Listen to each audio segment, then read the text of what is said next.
Good morning and happy St. Patrick's Day 2024. Such is the nature of life that all it asks and all it wants is the opportunity to appear. You are that opportunity, and so am I. And so it is. Whoever you are, whatever path brought you here today, please know that you are welcome. We know who you are. You are an individualized expression of the divine life in which we all live. Whatever your ethnicity, background, religious affiliation, however you know yourself or describe yourself, your pronouns of gender identities, we are glad you're joining us here today. You are welcome to be a part of this community in whatever way serves you. We are a strong, open, globally connected community centered on the clarity of principle through teaching, service, and practice. We create a safe and respectful environment that supports a healthy spiritual growth. For better understanding who we are and what we teach, listen to how our Declaration of Principles, as written by our founder, Dr. Ernest Holmes.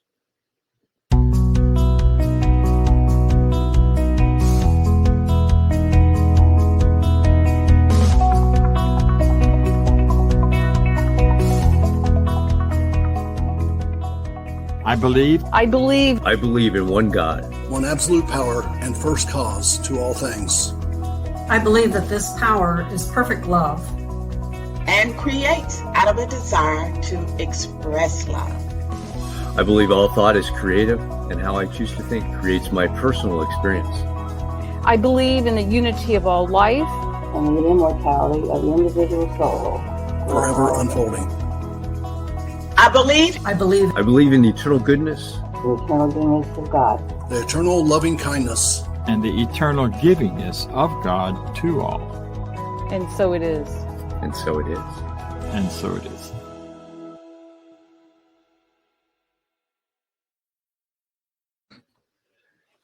So it is. So a practitioner is someone who has demonstrated the ability to use spiritual practice and spiritual life to bring about great changes in their lives. They've demonstrated that they know how to bring about these changes in others when asked. Licensed by Centers for Spiritual Living, they are available to you to provide spiritual guidance and support in those areas where you are looking for assistance. You may contact them through the website, cslmidtown.org. Today, we have one of our wonderful practitioners with us to share good ideas and an affirmative prayer called a spiritual mind treatment. Welcome, Norma Roberts.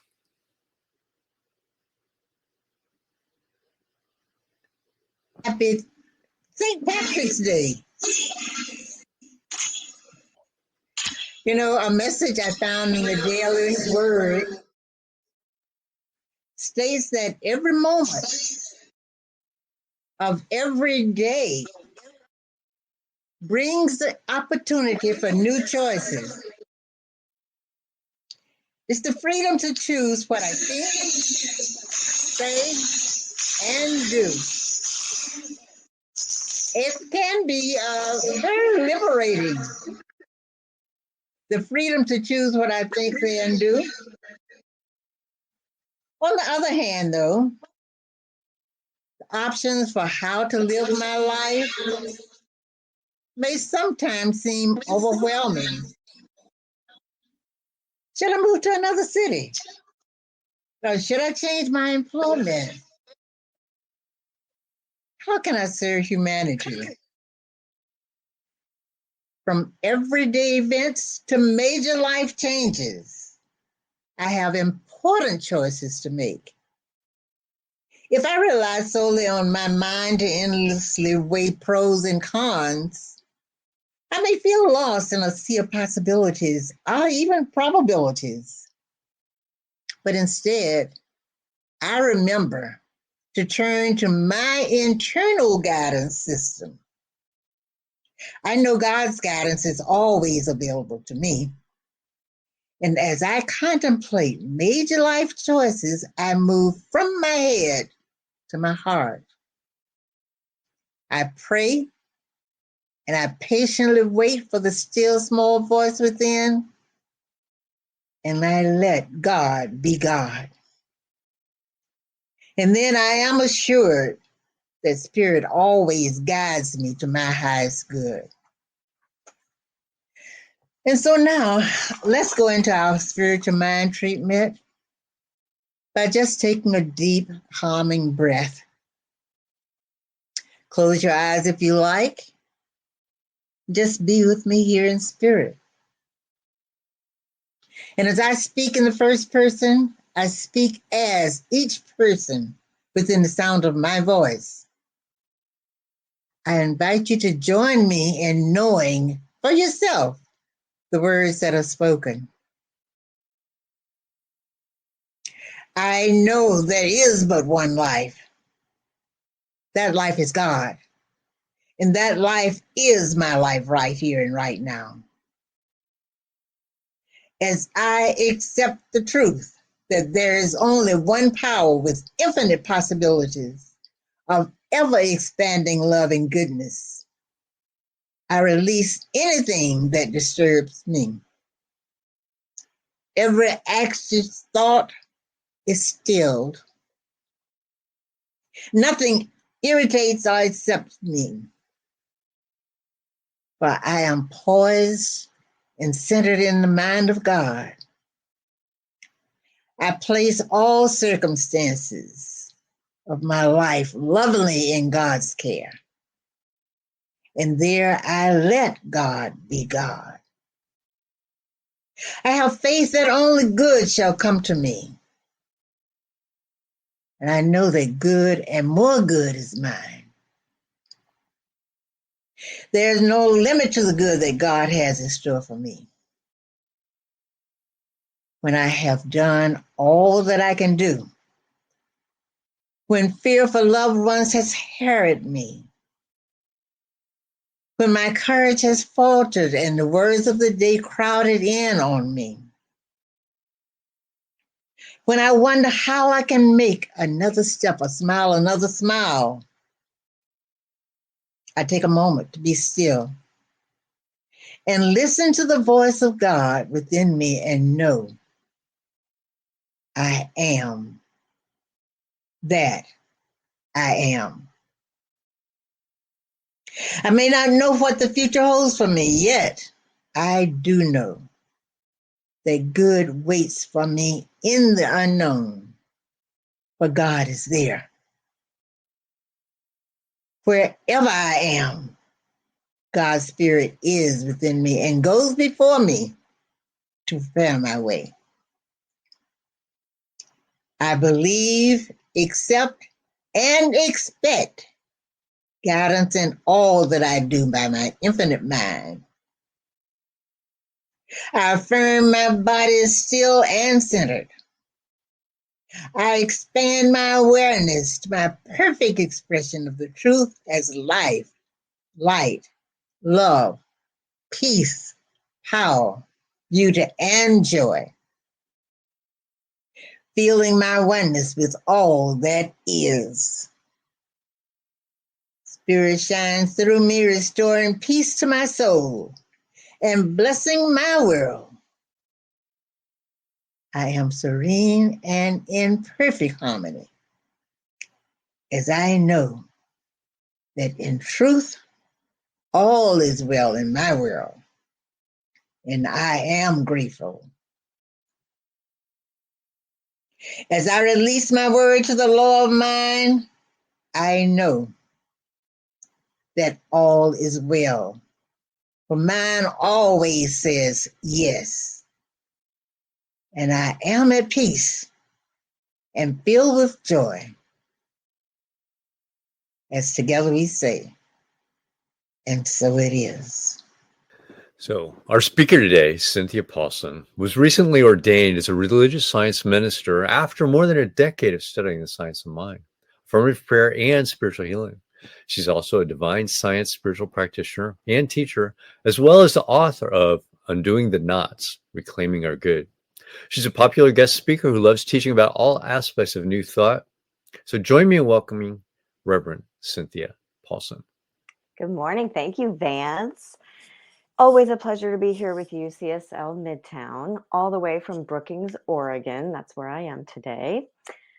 So I don't know who came up with the topic for today's talk, but it is a really fun one. And I'm so happy that I am the one who gets to dive into this with you.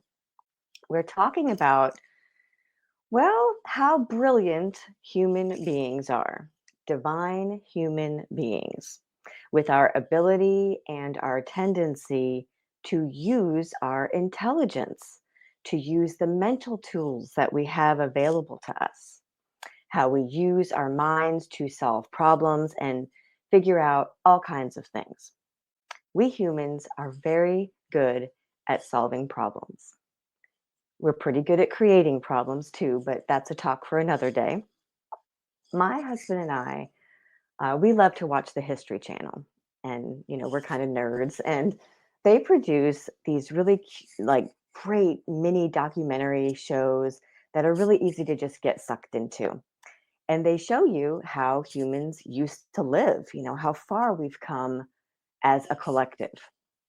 So you see the ways that human beings have solved problems and invented things and made these great discoveries that have changed the course of the world and positively impacted humanity. There is just so much that we take for granted living in modern times. So, for instance, let's talk about a few of these. This might not be where your mind goes if immediately when you think about the world's greatest inventions and greatest advancements in history, but I, for one, am a big fan of indoor plumbing. Yes, let's just start there. So think about that for a minute. Having to get up in the middle of the night on a cold winter's night to go outside to the outhouse to go to the bathroom. No, no, thank you. Someone thought of that idea.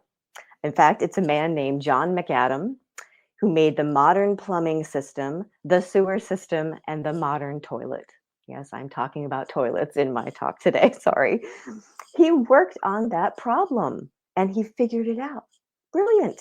Thank you, John McAdam, right? Okay, so there's one example. The other day out here in Oregon, we had a big windstorm with rain, and the wind was like 75 miles an hour. And a whole bunch of trees and power lines were knocked down, including a power line on our street. So we woke up and we had no power, no electricity. And this went on all day long. And I thought I was going to lose my mind after just a few hours. And we were starting to look for our flashlights and our candles because this was before the time change and it was going to get dark soon.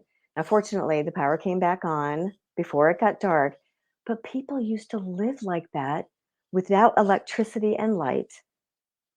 So that meant that the darkening of the evening sky meant the darkening of your home. I guess you just go to bed at sunset, right? Well, electricity has only been available in our homes for about 100 years, and that is not very long. And we use it so much for everything. So thank you to the divine human beings, people like Benjamin Franklin, Alessandro Volta, who I learned that's why batteries are measured in volts. It's from his name, Volta. Michael Faraday, Thomas Edison, Nikola Tesla. I'm sure there were others. Thank you for discovering, inventing, and cultivating the power of electricity for the good of humanity. Brilliant. I mentioned those History Channel shows, and we got sucked into one once about the Civil War. And it was showing and talking about how doctors would have to amputate somebody's leg with no anesthesia. Like, oh, I just can't. And they didn't even know back then that they should wash their hands before they did something like that to try to prevent infection. No antibiotics back then. We've only had antibiotics for about 100 years too. Thank you, Alexander Fleming, for that invention. You may have heard this story. He returned home from a vacation and came home to discover that mold was growing on a petri dish of bacteria, and he noticed that the mold was preventing the bacteria around it from growing and spreading. Bam, brilliant, antibiotics, an ingenious use of his intellect and human wisdom. There was a time when the internet, as we know it and use every day, did not exist. We are all using it right now in this very moment, right? The World Wide Web of Communication. Remember when we called it that? That was invented in 1989 by Tim Berners-Lee, and it was originally intended for sharing information between scientists and universities. It was only released to the public in the early 1990s. That was only like 30, 35 years ago. The level of connectivity that we all have now because of his brilliant idea is incredible. This last example I want to share, I actually stumbled upon accidentally a few weeks ago. I was scrolling somewhere on social media, I'm sure, and I came upon a video with Sanjay Gupta, who is the medical correspondent for CNN. And he was interviewing a man who had ALS, and he had lost the use of his arms, and he was losing the use of his legs, and he would likely eventually lose his ability to speak and communicate. That's how ALS progresses, and there's currently no cure for it. So this man's neurosurgeon implanted something called a stentrode into his brain. And it's a mesh wire with electrode sensors that detect brain activity. In other words, it detects his thoughts. And the sensors then translate the thought, and then they transmit it. It went like down his, like in his neck, and it came down, and there was like a device sitting on his shoulder, on his chest right here. And that would transmit the information of his thought to either his cell phone or his computer. It made it so this man can send text messages and use his computer using his thought only. No hands, no voice. It was mind-blowing. Like, this is happening right now. It seemed like science fiction to me. Those doctors are working so hard trying to figure out ways that people with ALS can function. As I said, there's still no cure for ALS, but they're working to make it so patients will be able to communicate with their loved ones for as long as possible when dealing with that disease. Absolutely amazing.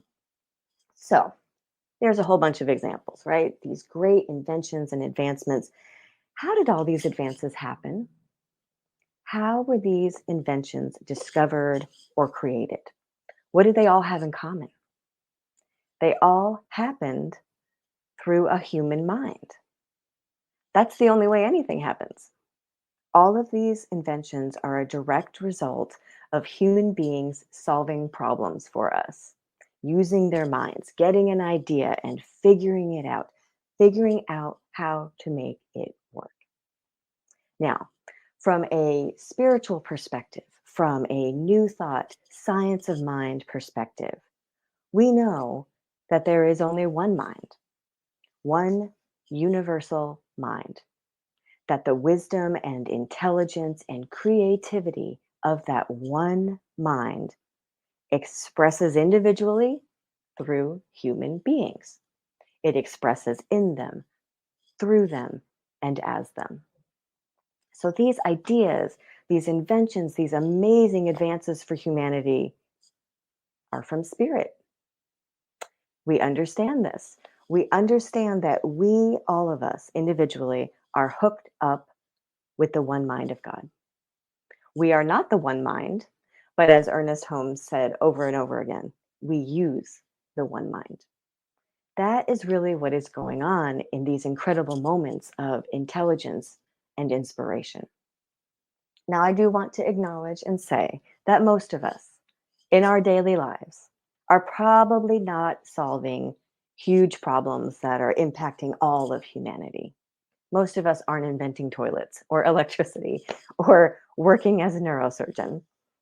But a problem can be anything that we deal with as a human being, anything that we might want insight about, or anything that we want to create, anything for which we want an idea or an answer or a solution. So the truth is that insights, ideas, answers, solutions are always possible because all things are possible in the one universal mind of God, to which we all have access. This is some cool stuff to think about, right? So here's a question for you. What is happening when we as human beings can't solve a problem? What's going on there? When we are trying so hard and we are frustrated and we can't seem to figure it out. I think that is when being spiritually aware, having faith, trusting in our oneness with the one mind is so important. In fact, I think it's crucial. When we say and affirm and declare, there's only one mind, that mind is God, and that mind is my mind now. That is speaking truth that we can trust in. And what that means is we don't have to spin our wheels and get frustrated and fight and struggle in our human problems. In fact, we probably shouldn't struggle and get frustrated. I'm convinced that there's a second part to all of this. Our faith is really important. Our understanding of spiritual principle, our trust, very important. But I believe the other step to this is the ability to walk away.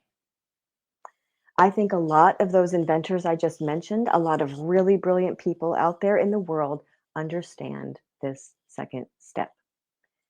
Albert Einstein, for instance, arguably one of the most brilliant minds in the world, had a famous quote. Thanks for putting that up. The quote goes like this: I think 99 times and find nothing. I stop thinking, swim in the silence, and the truth comes to me. Okay, let's break that down for a minute here. I think 99 times. In other words, he is working on his problem over and over and over again, trying to solve it. And find nothing. Anyone would be frustrated at that point, even Albert Einstein. I stop thinking. He chooses to stop thinking about the problem altogether. Well, what does he do instead? I swim in the silence. He walks away and does something else, something in the silence. Maybe he goes off to meditate. Who knows? Maybe he literally goes for a swim.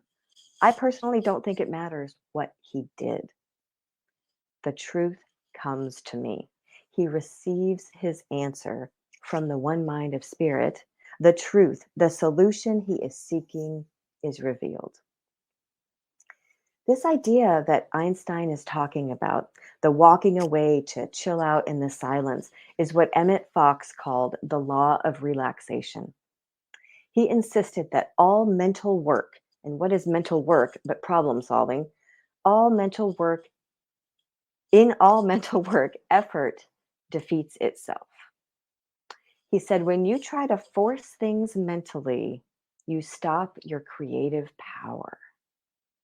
That felt like an aha moment. I'm going to say that again. When you try to force things mentally, you stop your creative power. In fact, he suggested stop thinking about the difficulty, whatever it is. Be relaxed, gentle, and unhurried, because effort defeats itself. So there's something to be said for this walk away strategy, right?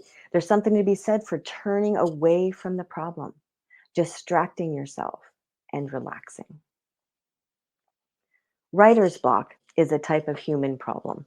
I've written and published a book, and I'm currently working on my second book, and I can say that writer's block is a real thing. It really is. Sometimes you just get stuck and you don't know what to write next, right? One of my favorite fiction authors is Elizabeth Berg, and she wrote a nonfiction book about writing called Escaping in the Open, The Art of Writing True. And in it, she had this to say about writer's block. I once sat for a long time in front of my computer trying to think of a way to start an article I had to write. I stared out the window and watched the trees move and the wind and thought, and nothing came. Finally, I gave up and turned off my computer. I decided to go for a walk and give up on writing for the day. Except when I went for a walk, something in me woke up. We know what that something is. It's spirit. I saw wonderful things, groups of pastel flowers at the edge of the road, gigantic cumulus clouds, a doe standing still as a statue, grass hanging out the sides of her mouth like whiskers. When I got home, I went back to the computer and wrote with ease. All I had needed was a psychic change of position. So she put the problem down. She walked away from it, quite literally went and took a walk. The answer she needed was revealed to her. It's a great demonstration of spiritual law. Spirit within us always knows the answer. Now, oh dear, I have a personal story to share with you as an example of this. And it's a little embarrassing. We all know that sometimes people deal with things in their private life and we don't even know about it. So I am admitting here on YouTube Live and Facebook Live and the Zoom that I have an addiction. I am addicted to my cellular device, my phone. Yep. Cell phone addiction is real. Many of us deal with this in varying degrees, different levels of severity. So specifically, what I am addicted to on my cell phone is a particular app that is a game. Yeah, I'm addicted to a game. I said it. It's true. So here's the deal. It's a game. I love words. I love writing. I'm always playing with words. Love it, love it, love it. And I'll tell you the name of the game, but don't download it because I don't want to take responsibility for anybody else being addicted to this game. Okay. It's called Wordscapes. Wordscapes. Okay. So the way this game works is it gives you a circle full of jumbled letters. Okay, just jumbled up random letters. The objective, your job, is to find and create words out of these letters. Okay, and as you find the words, it fills in like a blank crossword thing that's above the letters. Okay, inevitably, what happens from time to time is I can't figure out what the last word is in the puzzle. The whole crossword's all filled in, and there's one word left. Can't figure out what it is. So I'm shuffling them. They let you like spin the letters around, shuffling the letters over and over. I'm trying to see the word. What is the word? Can't seem to see it. And I get very frustrated because I want to keep playing. I want to go on to the next level because I told you I'm addicted. This is my real life. Okay. So what do I do when this happens? I used to get really frustrated. I kept trying and I would keep trying and I would get angry. I don't do that anymore because I understand the spiritual principle that we're talking about today. I know the solution to the puzzle is there somewhere. I'm just not seeing it. So what I do is I turn it off. I close out the app and I get off my phone. I need you to understand how challenging that is for someone who has this kind of addiction. It's so hard to say, I can't seem to solve this and I'm getting frustrated. And then put the thing down and go do something else. Anything. Sometimes I'll go bother my husband for a while and see what he's doing. Sometimes I'll go take a walk in nature like Elizabeth Berg wrote about. Sometimes we'll take the dog to the beach, or I'll go get a snack, or I'll fix some tea. I find something else to do. I shift my attention away from the problem. What I'm here to tell you is when I come back later, whether it's 10 minutes later or an hour later or several hours later, and I open up the app on my phone, I see the missing word immediately. 100% of the time, that's what happens. That is not an exaggeration. It works every single time. This principle demonstrates. This is a very silly example. I admit that. It is unimportant and inconsequential. Who cares about a dumb app on my phone, a word puzzle game? It means nothing to anyone. It works consistently because spirit is always consistent. Spiritual law is always spiritual law, and it can be applied to absolutely anything. We know the law works no matter how big or small the demonstration, because there is no big or small in spirit. There are only solutions. For instance, okay, remember way back when you first discovered New Thought principles and you learned about prosperity and specifically manifesting money. You were told that spirit doesn't know the difference between manifesting $5 and $5,000. And it blew your mind.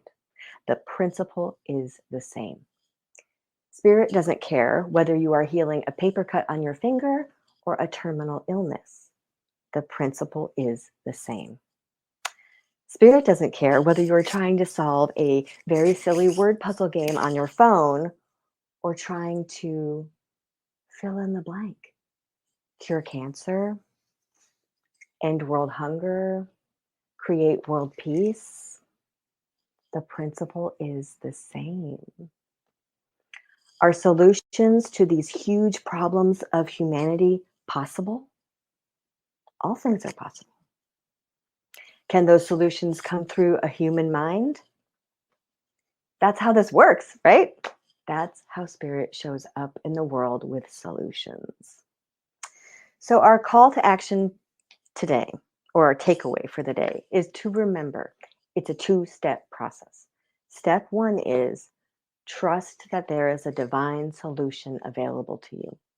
Ernest Holmes told us the answer to every human problem already exists in the mind of God. He also said divine guidance is ours for the asking. So we may not know the answer, but spirit within us knows. It's having that childlike level of acceptance that God always knows what to do. And we can ask for the revelation of that answer. That is step one. Step two is when frustration and confusion, irritation and anger set in, walk away. We have to recognize when it is time to shift our attention away from the problem and stop thinking about it. That can be very challenging because that's a free will thing. We have to make that choice and perform that task. You may be asking yourself, well, how will I know when it's time to walk away from the problem? Here's what I think is helpful, is I try to remind myself that frustration and confusion and irritation and anger are not in alignment with our God source. God can't be any of those things. So we know that when we're feeling like that, something's off. That's when we know it's time to back off, walk away, and trust in our guidance from spirit.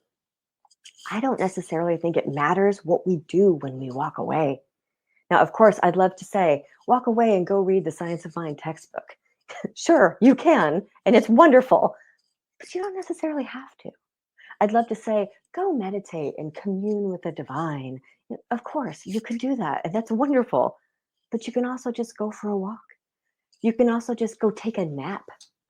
I'm sure you all know who Esther Hicks is. She wrote the Law of Attraction book and channels Abraham and her work. And she is known for saying, if you're confused, take a nap. If you're angry, take a nap. Don't try to figure anything out from those lower vibrations, she says. Those low vibration feelings are not God vibration. They're not the high vibration where you would be able to access a divine solution. So don't knock walking away to take a nap, to reset yourself. So the last thing I want to leave you with is this is something that I am really taking to heart these days. And that is divine guidance comes to the person who expects it.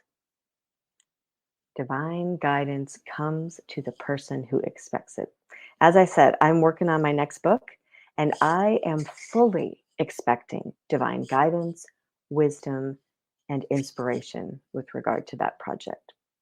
So I have been saying this information that I'm going, did I say information? I have been saying this affirmation that I'm going to share with you.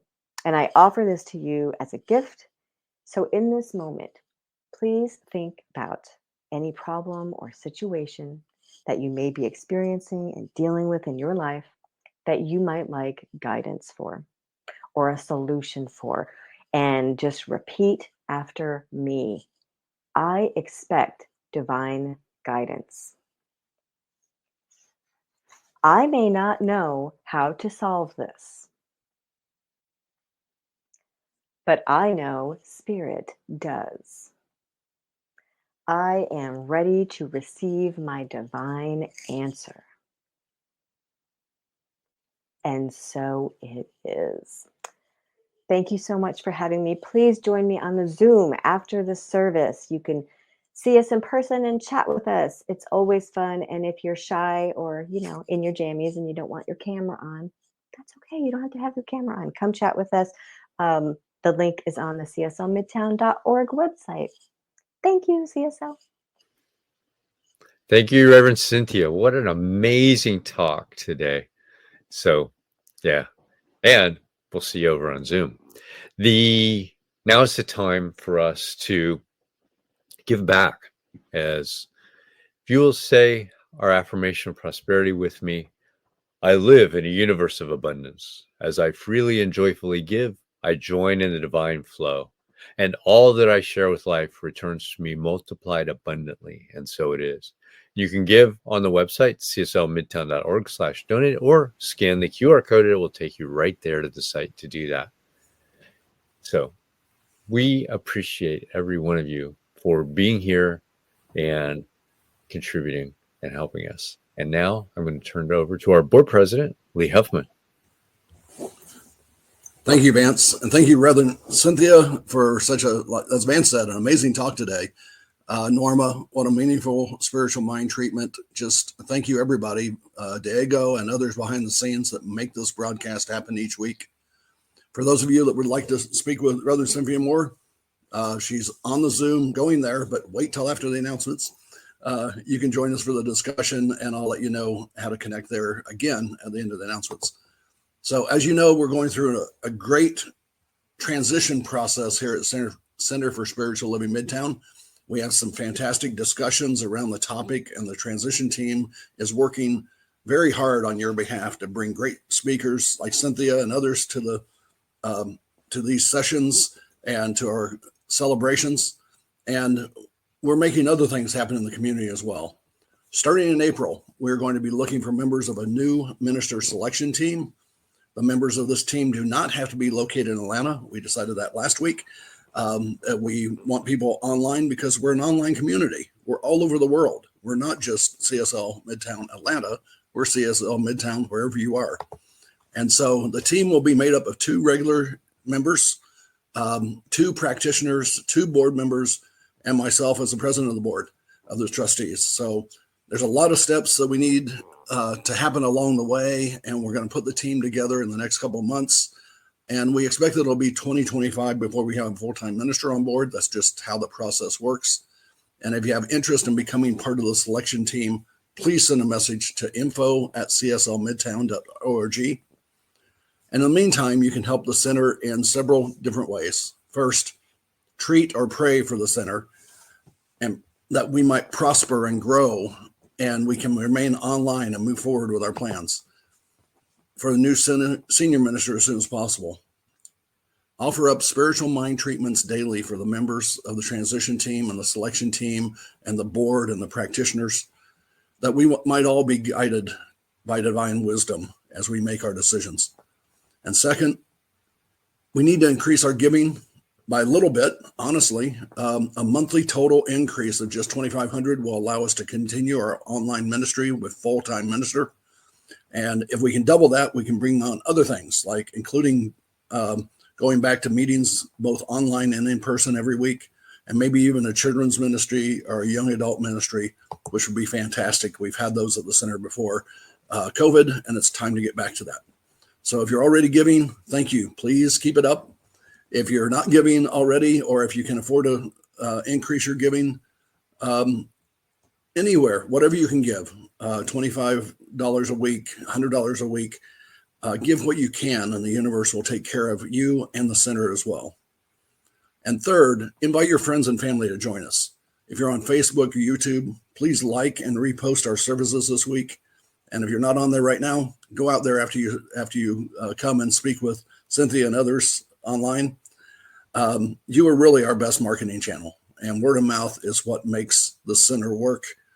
So speaking of the new member selection team, we're going to be looking for community members. So please, again, if you're interested, send information to us at info@cslmidtown.org. And if you have questions, you can send them to me at president@cslmidtown.org. And then you need to have completed the foundations class or an equivalent of that. We're going to get the final criteria in about 2 weeks. And then you need to be a member of the center right now.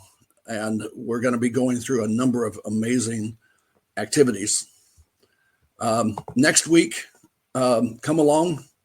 The following activities are going on. Next Tuesday from 12 noon to 12:30, you can speak with a practitioner as a group through our Zoom link, which I'll get to in a moment. Then Sunday, please join us from 10 to 10:50. It's the adult study group with an in-depth discussion on religious science, New Thought, and other topics. And it's amazing, led by the practitioners. And then next Sunday, come join us online for our celebration service. Reverend Dr. Michelle Whittington will be with us, and we'll continue our focus on the month on the talk. And the theme for the week will be new. Now, what's next? Okay, you can all get to these meetings and to the discussion right now with Reverend Cynthia by going to cslmidtown.org. Scroll down where it says Zoom. Be sure to note the 6-digit code under the Zoom link, and then click on the icon, and you'll be prompted for that code. So we hope to see you there. I'll be there shortly. And have a wonderful week. And as we close, join me in the closing affirmation. I leave this place now, knowing something better than what I knew before. I go forth into the world with a heart full of love and a mind full of good sense. I look at the world in a greater way, knowing that I have within me everything I need to create the life I desire. I give thanks for this understanding, and I am grateful for the spirit of life that lives through me. And so it is. Thank you all.